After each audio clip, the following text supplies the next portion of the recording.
Hello friends, എല്ലാവർക്കും good morning. അപ്പം മൗൻ രാഗത്തിന്റെ ഇന്നത്തെ ഒരു സൂപ്പർ ഹിറ്റ് വിശേഷത്തിലേക്ക് എല്ലാവർക്കും സ്വാഗതം. അങ്ങനെ നമ്മുടെ സരയിനോട് കിരണും കല്യാണിയും കൂടി സംസാരിച്ചുകൊണ്ടിരിക്കുകയാണ്. സരയു കൺസ്ട്രക്ഷൻ ചെയ്ത ആ സൈറ്റിലേക്കാണ് ഞാൻ പോകുന്നത്. അവിടെ നല്ലൊരു ഇന്റീരിയർ വർക്കൊക്കെ ചെയ്യണം, ഞാനൊന്ന് നോക്കട്ടെ പോയിട്ട്. എന്നിട്ട് അതിനേക്കാളും നല്ലൊരു അടിപൊളിയായിട്ട് തന്നെ വേണം ഇന്റീരിയർ വർക്ക് ചെയ്യാനായിട്ട്. അപ്പോൾ കിരൺ പറയുകയാണ്, ഏതായാലും സരയു, എനിക്ക് സരയിനെ കുറിച്ച് ഓർത്തിട്ട് നല്ല അഭിമാനമുണ്ട്. കാരണം കുറഞ്ഞ ചിലവിലാണ് ആ കൺസ്ട്രക്ഷൻ ചെയ്തിരിക്കുന്നത്. പക്ഷേ കസ്റ്റമർക്ക് വളരെയേറെ ഇൻട്രസ്റ്റും കൂടിയിട്ടുണ്ട്. അവർ നല്ല സന്തോഷവതികളാണ് എന്നൊക്കെ ഇങ്ങനെ പറയുകയാണ്. അതിൻ്റെ എല്ലാ ക്രെഡിറ്റും സരയിന് തന്നെയാണെന്നൊക്കെ ഇങ്ങനെ സംസാരിക്കുകയാണ്. അപ്പോൾ ഇതൊക്കെ കഴിഞ്ഞപ്പോഴേക്കും എന്നെക്കൊണ്ട് പരമാവധി ചെയ്യാവുന്ന രീതിയിൽ ഞാൻ ചെയ്തിട്ടുണ്ട് കിരൺ. നമ്മളോട് ഒരു ജോലി ഏൽപ്പിച്ച് കഴിഞ്ഞിട്ടുണ്ടെങ്കിൽ അതിൻ്റെതായ രീതിയിൽ ചെയ്യണമെന്നാണല്ലോ നമ്മളുടെ കടമ. അതേപോലെ തന്നെ ചെയ്തു, അല്ലാതെ വേറൊന്നും ഞാനതിൽ ചെയ്തിട്ടില്ല എന്നൊക്കെ പറയുമ്പോൾ നമ്മുടെ കല്യാണം ആണെങ്കിലും ഞാനൊന്ന് നോക്കട്ടേന്നേ, അതിൻ്റെ ഉള്ളൊക്കെ പോയി നോക്കി.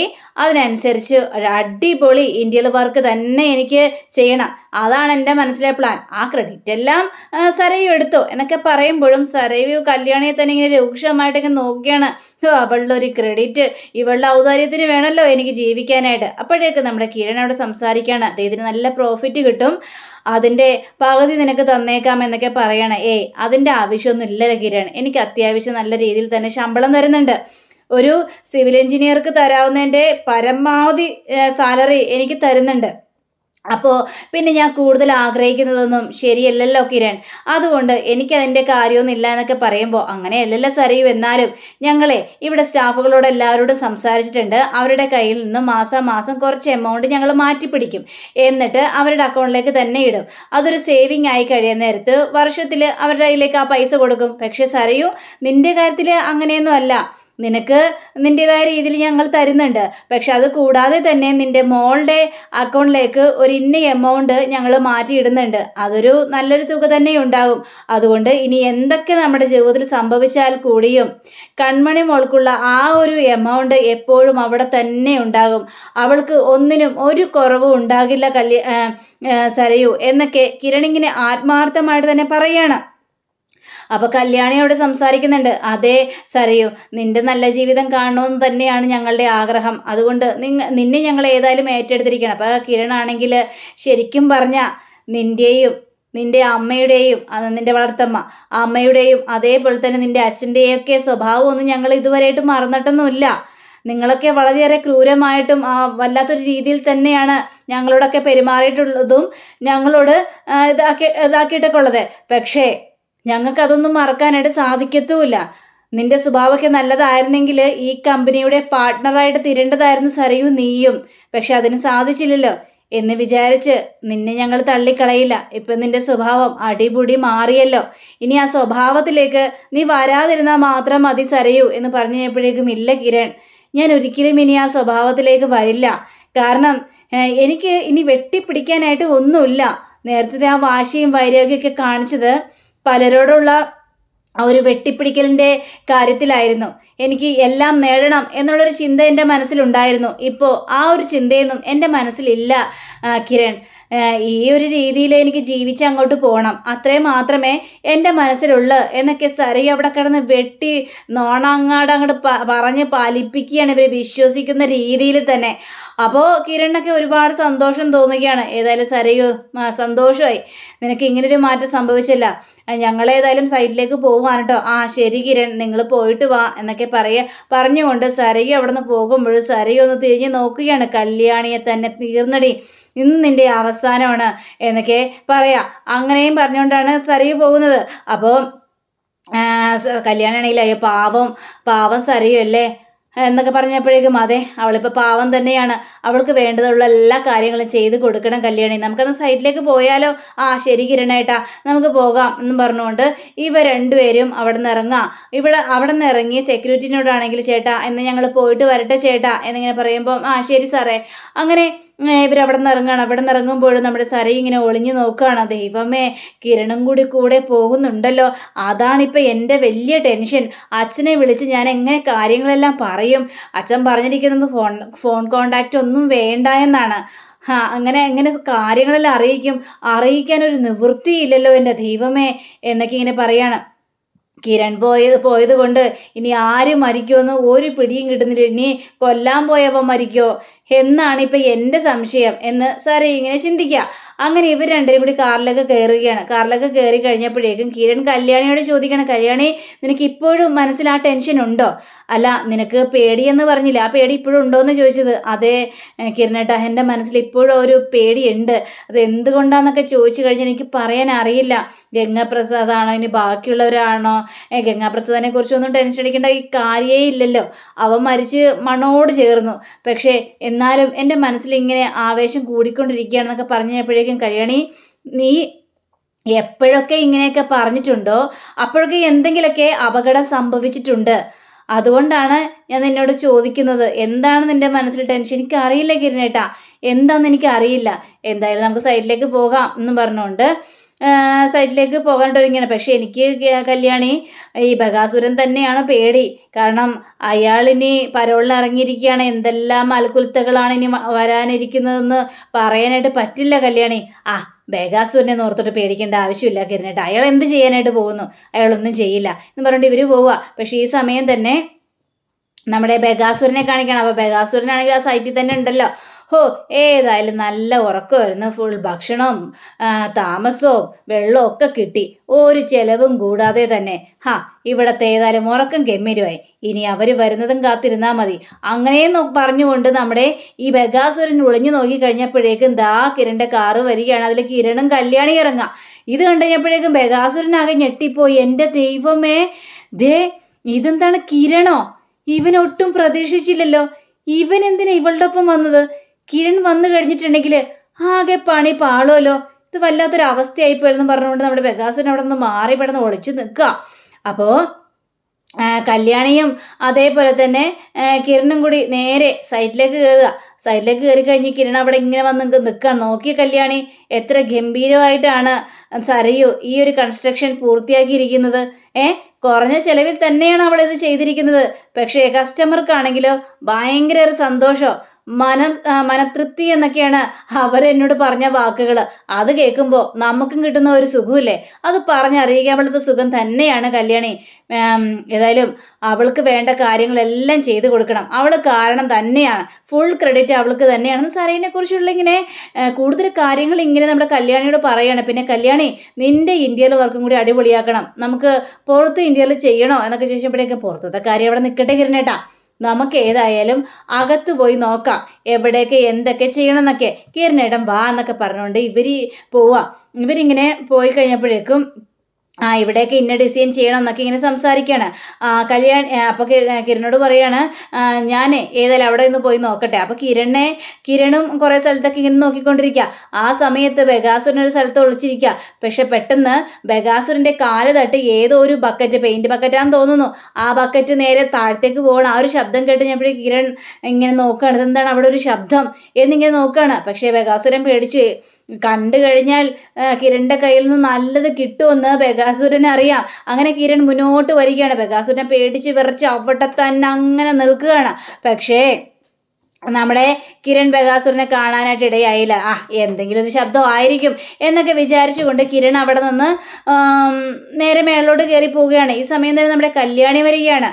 അപ്പോൾ കല്യാണിയാണെങ്കിൽ ഓരോ റൂമുകൾ ഇങ്ങനെ നോക്കിക്കൊണ്ടിരിക്കുകയാണല്ലോ, എന്തൊക്കെ ഡിസൈൻ ചെയ്യണം എന്നൊക്കെ ഇങ്ങനെ നോക്കിക്കൊണ്ടിരിക്കുകയാണല്ലോ. അപ്പോഴാണ് കല്യാണി പാസ് ചെയ്യുന്ന ആ ഒരു രംഗം നമ്മുടെ ബകാസുരൻ കാണുന്നത്. ഇനി വെച്ച് താമസിക്കാൻ പാടില്ല, കിട്ടിയ അവസരമാണ്, ഇപ്പം തന്നെ അവളെ കുത്തി മലർത്തണം എന്നൊക്കെ വിചാരിച്ചുകൊണ്ട് നമ്മുടെ ബകാസുരൻ ഈ അരയിൽ വെച്ച ഒരു കത്തി ഇങ്ങോട്ട് പുറത്തേക്ക് അങ്ങോട്ട് എടുക്കുകയാണ്. നല്ല തിളങ്ങുന്ന ഒരു കത്തിയായിരുന്നു. അപ്പോൾ കല്യാണി നോട്ടൊക്കെ ചെയ്യണം, ഓരോ സ്ഥലങ്ങളിൽ എന്തൊക്കെ ചെയ്യണമെന്ന് നോട്ട് ചെയ്യുക. ആ സമയത്ത് ബകാസുരൻ പുറകെ കൂടി വന്ന് പതുക്കെ വന്നിട്ട് കല്യാണിയുടെ മൂക്കങ്ങാടും വായും മൂക്കും കൂടി അങ്ങോട്ട് പൊത്തിപ്പിടിക്കുക. കല്യാണിക്ക് ശ്വാസം വിടാനോ ശബ്ദം പുറത്ത് വിടാനോ ഒന്നും പറ്റുന്നുമില്ല. കിരണേട്ടെന്ന് പറഞ്ഞ് പതുക്കെ വിളിക്കുന്നുണ്ട്. പക്ഷെ കിരണാണെങ്കിൽ ടെറസിൻ്റെ മുകളിൽ നിൽക്കുക. എങ്ങനെ വരാനായിട്ട് സാധിക്കും? വിളി പോലും കേൾക്കില്ലല്ലോ. അങ്ങനെ പെട്ടെന്ന് നമ്മുടെ കല്യാണിയാണെങ്കിൽ ഈ ബകാസുരൻ്റെ കൈ കയറിയൊക്കെ ഒന്ന് കടിക്കണം. അപ്പോഴത്തേക്കും ബകാസുരൻ്റെ കൈ അങ്ങോട്ട് വിട്ട് നേരെ കല്യാണി തിരിഞ്ഞു നോക്കി കഴിഞ്ഞപ്പോഴേക്കും ബകാസുരനെ കണ്ട് പേടിച്ച് വിറച്ച് നിൽക്കുകയാണ് നമ്മുടെ കല്യാണി. പക്ഷേ കല്യാണി കൂടുതൽ ഒച്ചെടുക്കുന്നതിന് മുമ്പ് തന്നെ ബകാസുരൻ്റെ തൻ്റെ കയ്യിൽ വെച്ച് കത്തിയെടുത്ത് കല്യാണിയുടെ പള്ളക്കം അങ്ങോട്ട് കയറ്റുകയാണ്. കല്യാണി വേദന കൊണ്ട് കിരണേട്ടാ എന്നും പറഞ്ഞുകൊണ്ട് ഒച്ചത്തിലൊരു നിലവിളി. അപ്പോൾ ദാ കിരൺ ഈ ശബ്ദം കേൾക്കുക. കല്യാണിയുടെ ശബ്ദമല്ലേ, കല്യാണിക്ക് എന്ത് പറ്റി? അങ്ങനെ കിരൺ അവിടെ നിന്ന് ഓടി വരികയാണ്. പക്ഷേ ബഗാസുരൻ അവളെ തന്നെ ഇങ്ങനെ രൂക്ഷമായിട്ട് നോക്കുകയാണ്. കാരണം ആ പെടഞ്ഞ് വീഴുന്ന രംഗം. അങ്ങനെ കല്യാണി അവിടെ മരിച്ചെന്ന് ഉറപ്പ് വരുത്താതെ ബഗാസുരന് പോകാനും പറ്റില്ല. അങ്ങനെയാണല്ലോ മോളോട് പറഞ്ഞിരിക്കുന്നത്. അങ്ങനെ ബഗാസുരൻ അവിടെ തന്നെ നിൽക്കുക. അപ്പോഴേക്കും കിരൺ അവിടെ എത്തിക്കഴിഞ്ഞു. കിരൺ നോക്കിക്കഴിഞ്ഞപ്പോഴേക്കും ബഗാസുരനാണ് നിൽക്കുന്നത്. ബഗാസുരനെ കണ്ടുകഴിഞ്ഞപ്പോഴേക്കും എടാ എന്ന് പറഞ്ഞുകൊണ്ട് ഈ ബഗാസുരനെ തല്ലാനായിട്ട് ഒരു 2-3 അടിയും കൊടുത്ത് ബഗാസുരനും അതേപോലെ തന്നെ തിരിച്ചും കൊടുക്കുന്നുണ്ട്. പക്ഷേ കല്യാണി അവിടെ കിടന്ന് കാറിലാണ് കിരണേട്ടാ ഇങ്ങോട്ട് വാ കിരണേട്ടാ എന്ന് പറയാ. പക്ഷേ അപ്പോഴേക്കും കിരണാണെങ്കിൽ കല്യാണി അടുത്തേക്ക് ഓടിയെത്തുകയാണ്. അപ്പോഴേക്കും ബഗാസുരൻ അവിടെ നിന്ന് രക്ഷപ്പെടുകയും ചെയ്യാണ്. കല്യാണി എന്ത് പറ്റി കല്യാണി, അവൻ അങ്ങനെയൊക്കെ ചെയ്തില്ലേ കല്യാണം എന്ന് പറഞ്ഞുകൊണ്ട് കല്യാണിയെ തൂക്കിയെടുക്കുക. കിരണാണെങ്കിൽ സങ്കടം സഹിക്കാൻ പറ്റുന്നില്ല, എൻ്റെ കല്യാണി എന്നും പറഞ്ഞുകൊണ്ട്. അങ്ങനെ കല്യാണിയെ നേരെ ഹോസ്പിറ്റലിലേക്ക് കൊണ്ടുപോകാൻ സ്ട്രെച്ചറിൽ കിടത്തിയിട്ട് നേരെ ഉന്തിക്കൊണ്ട് പോവുകയാണ്. അപ്പോഴും കല്യാണിക്ക് ബോധമൊന്നുമില്ല. ഡോക്ടർക്കാണെങ്കിൽ ആകെ സങ്കടം നിന്നൊക്കെ, കിരണാണെങ്കിൽ ഭയങ്കര കരച്ചിലുമാണ്. അങ്ങനെ ഈ സമയം തന്നെ നമ്മുടെ അവിടുത്തെ മാനേജറെ കാണിക്കുകയാണ്. അപ്പോൾ മാനേജർക്ക് ഒരു ഫോൺ വരികയാണ്. അയ്യോ ആണോ, എങ്കിൽ പിന്നെ ഞാൻ ഉടനെ തന്നെ എത്തിക്കോളാം എന്നൊക്കെ പറയാണ്. അപ്പോൾ രതീഷ് ആണെങ്കിൽ എന്താ സാറേ എന്താ പറ്റിയെന്ന് ചോദിച്ചപ്പോഴേക്കും അതെ കല്യാണിക്ക് എന്തോ അപകടമെന്ന്. കല്യാണിക്ക് അപകടമെന്നാ? എന്ത് അപകടമെന്ന്? അറിയില്ലടോ, എന്താ അപകടം പറ്റിയെന്ന് എനിക്കറിയില്ല. സൈഡിലുള്ളവരാണ് എന്നെ വിളിച്ച് പറഞ്ഞത്. ഹോസ്പിറ്റലിലേക്ക് കൊണ്ടുപോയിരിക്കുന്നതാണ് കല്യാണി പറഞ്ഞിരിക്കുന്നത്. സാറേ എങ്കിൽ പിന്നെ ഞാൻ വരാം, താൻ പുറകെ പോര്, അവിടെ ചില കാര്യങ്ങളൊക്കെ ചെയ്യാനുണ്ട്, അതൊക്കെ ഏൽപ്പിച്ചിട്ട് ഇങ്ങോട്ട് പോര് എന്ന് പറയുകയാണ്. ശരി സാറേ. അങ്ങനെ നമ്മുടെ ഈ സാർ അവിടെ നിന്ന് പോവാണ്. അപ്പോൾ രതീഷിനാണെങ്കിൽ ഭയങ്കര സംശയം. അപ്പോൾ രതീഷ് നേരെ ആ സെക്രട്ടറിയോട് ചോദിക്കുകയാണ്, സാരയും അകത്തുണ്ടോ എന്ന് ചോദിച്ചപ്പോഴേക്കും അതെ സാർ, സാരയും അകത്തുണ്ട്, അവളൊന്ന് ഞാനൊന്ന് കാണട്ടെ. അങ്ങനെ രതീഷ് ഭയങ്കര വാശിയോട് കൂടി തന്നെ സരയുവിൻ്റെ മുന്നിലേക്ക് ചെല്ലുകയാണ്. എടി സരയോ എന്നും പറഞ്ഞുകൊണ്ട്. എന്താ രതീഷേ എന്താ? നീ എന്ത് ചെയ്യാടി, നീ എന്താലോചിച്ചുകൊണ്ടിരിക്കുകയാണ് ഇവിടെ? അത് ഞാനൊരു പ്ലാനിൻ്റെ കാര്യം ആലോചിച്ചുകൊണ്ടിരിക്കുക. എന്ത് പ്ലാനിൻ്റെ കാര്യം നീ ആലോചിച്ചുകൊണ്ടിരിക്കുന്നത്? കല്യാണിയെ എങ്ങനെ കൊല്ലാമെന്നാണോ നീ ആലോചിച്ചുകൊണ്ടിരിക്കുന്നത് എന്ന് ചോദിച്ചപ്പോഴേക്ക് രതീഷ് എന്തൊക്കെയാണ് പറയുന്നത്? എന്തിങ്ങനെ കിടന്ന് സംസാരിക്കുന്നതെന്ന് ചോദിക്കണം. നിന്നേന്നും എനിക്കങ്ങനെ അത്ര വിശ്വാസമൊന്നും വന്നിട്ടില്ല. പക്ഷേ കിരൺ സാറും കല്യാണിയൊക്കെ നിന്നെ അന്ധമായി വിശ്വസിക്കുന്നു. അവരുടെ മനസ്സല്ലെങ്കിലും അങ്ങനെയാ. ആരെങ്കിലും കരഞ്ഞ് നിലവിളിച്ച് അവരുടെ മുന്നിൽ വന്നു കഴിഞ്ഞിട്ടുണ്ടെങ്കിൽ അവരുടെ മനസ്സങ്ങോട്ട് അലിയും. പിന്നെ അവർക്ക് പിടിച്ചു നിൽക്കാനായിട്ട് കഴിയില്ല. അവർക്ക് വേണ്ടിയുള്ള എല്ലാ സഹായങ്ങളും ചെയ്തു കൊടുക്കുകയും ചെയ്തു. അതേപോലെ തന്നെയാണ് ഇപ്പോൾ നിന്റെ കാര്യത്തിലും. നിന്നെ അവരങ്ങോട്ട് വിശ്വസിച്ചു, നിന്റെ സ്വഭാവം മാറിയെന്ന് വിചാരിച്ച്. പക്ഷേ ഈ രതീഷിന് വിശ്വാസമായിട്ടില്ല. രതീഷേ, എൻ്റെ സ്വഭാവം മാറിയെന്നുള്ളത് സത്യമാണ്. അതുകൊണ്ടാണല്ലോ എനിക്കും കിരണും കല്യാണിയൊക്കെ സഹായം ചെയ്തു വരുന്നത്. രതീഷ് പറയുന്നത് എനിക്ക് മനസ്സിലാവുന്നില്ല. കല്യാണിക്ക് ഒരു അപകടം സംഭവിച്ചു. അപ്പം ഇത് കേട്ട് കഴിഞ്ഞപ്പോഴേക്കും സരയിൻ്റെ മനസ്സിൽ ലഡ്ഡു പൊട്ടുകയാണ്. അതിന് പിന്നിൽ നീയാണോ എന്നാണ് എൻ്റെ സംശയം. നിന്റെ കൂടെ ചേർന്ന് നിന്റെ അച്ഛൻ ചെയ്ത പ്രവൃത്തിയാണോ എന്ന്. നീ നിന്റെ അച്ഛനെ കാണാറുണ്ടോടി എന്നൊക്കെ ചോദിച്ചപ്പോഴേക്കും അയ്യോ, ഞാനിതിനെ അയാളെ കാണുന്നത്? അയാൾ എൻ്റെ ജീവിതത്തിൽ വലിയ നഷ്ടങ്ങളല്ലേ വരുത്തി വെച്ചിരിക്കുന്നത്. അതുകൊണ്ട് എനിക്ക് അയാളെ കാണേണ്ട കാര്യമൊന്നുമില്ല. നഷ്ടങ്ങളാണ് വരുത്തി വെച്ചിരിക്കുന്നതെങ്കിലും നിനക്ക് വേണ്ടി കുറേ കാര്യങ്ങളൊക്കെ അയാൾ ചെയ്തിട്ടുണ്ടല്ലോ, ആ ബഗാസുരൻ. അപ്പോൾ ആ ബഗാസുരനെ വെച്ച് നീ ചെയ്ത കളിയാണോ ഇതൊക്കെ എന്നൊക്കെ ഞാൻ ചോദിക്കണം. ഇതേ രതീഷേ, അനാവശ്യം പറയാൻ നിൽക്കരുത് കേട്ടോ. എനിക്കറിയാത്ത കാര്യങ്ങൾ കൂടിയാണ് നിങ്ങളിങ്ങനെ കിടന്ന് പറയുന്നത്. ഞാൻ എന്തിനാ അയാളെ വിളിക്കുന്ന പ്രശ്നവുമില്ല. എനിക്ക് അയാളെന്ന് പറഞ്ഞ അച്ഛൻ എൻ്റെ ജീവിതത്തിലില്ല. പിന്നെ എന്താ കല്യാണിക്ക് സംഭവിച്ചത്? അല്ല, ഞാൻ കൺസ്ട്രക്ഷൻ ചെയ്ത സൈറ്റിലേക്കാണ് കല്യാണി പോയത്. പിന്നെ അവിടെ വെച്ച് എന്താ സംഭവിച്ചതെന്ന് ചോദിച്ചപ്പോഴേക്കും അവിടെ വെച്ച് എന്താ സംഭവിച്ചതെന്നറിയില്ല, പക്ഷേ കാര്യമായിട്ട് എന്തോ സംഭവിച്ചിട്ടുണ്ട്. അതുകൊണ്ടാണ് അവളെയും കൊണ്ട് ഹോസ്പിറ്റലിലേക്ക് പോയത് കല്യാണി ഒരു പാവമാണ്, നിഷ്കളങ്കമായ പെൺകുട്ടി. ആരെയും എന്ത് സഹായിക്കാൻ മനസ്സുള്ളൊരു പെൺകുട്ടിയാണ് കല്യാണി. ആ കല്യാണിക്കൊരു ആപത്ത് വരാനായിട്ട് ഞാൻ സമ്മതിക്കില്ല. ഇതിന് പിന്നിൽ ആരെങ്കിലും കളിച്ചിട്ടുണ്ടെങ്കിൽ അവരെ ഞാൻ പൊക്കും സരയോ. ഇതിടഞ്ഞപ്പോഴേക്കും അയ്യോ, കല്യാണിക്ക് ഇങ്ങനെയൊക്കെ സംഭവിച്ചു പോയല്ലോ, ദൈവമേ, ആലോചിച്ചിട്ട് തന്നെ പേടിയാവുന്നു. ആ ബഗാസുരൻ ചിലപ്പോൾ അയാളായിരിക്കും എന്തെങ്കിലും ചെയ്തിട്ടുണ്ടാവുക.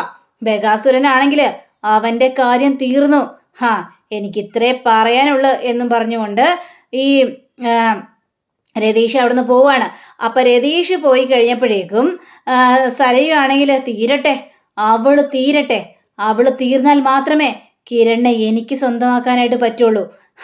അവളെൻ്റെ ജീവിതത്തിലെ വലിയൊരു കരട് തന്നെയായിരുന്നു എന്നൊക്കെ സരയു മനസ്സിലിങ്ങനെ ചിന്തിക്കാം. പിന്നീട് കാണിക്കുക നമ്മുടെ കിരണിനെയാണ്. അപ്പോൾ കല്യാണി ഐസിയിലേക്ക് കയറ്റിക്കൊണ്ട് പോയിരിക്കുകയാണല്ലോ. കിരണിനാണെങ്കിൽ ആകെ സങ്കടം വരികയാണ്, അതിലപ്പുറം ദേഷ്യമുണ്ട്. കാരണം ആ സമയത്ത് ആ സ്പോട്ടിൽ വെച്ച് കണ്ടത് ബഗാസുരനെയാണ്. ബഗാസുരനെ നമ്മുടെ കിരൺ പിടിച്ചെങ്കിലും കല്യാണിയുടെ ഒരു അവസ്ഥ കണ്ടു കഴിഞ്ഞപ്പോഴേക്കും ബഗാസുരനെ വിടാനേ പറ്റിയുള്ളൂ കിരണിന്, അല്ലാതെ അയാളെ പിടിച്ചു നിർത്താനായിട്ട് സാധിച്ചില്ല. അങ്ങനെ ഒരു അവസ്ഥയാണ് നമ്മുടെ കിരൺ ആലോചിക്കുന്നത്. അപ്പം അങ്ങനെയും കാണിച്ചുകൊണ്ടാണ് നമ്മുടെ ഇന്നത്തെ റിവ്യൂ ഇവിടെ അവസാനിച്ചിരിക്കുന്നത്. അടുത്ത റിവ്യൂവിനെ കാത്തിരിക്കുക, സബ്സ്ക്രൈബ് ചെയ്യുക. എല്ലാവർക്കും നല്ലൊരു ദിനം ആശംസിച്ചുകൊണ്ട് തന്നെ നമസ്കാരം. Thank you. See again. By.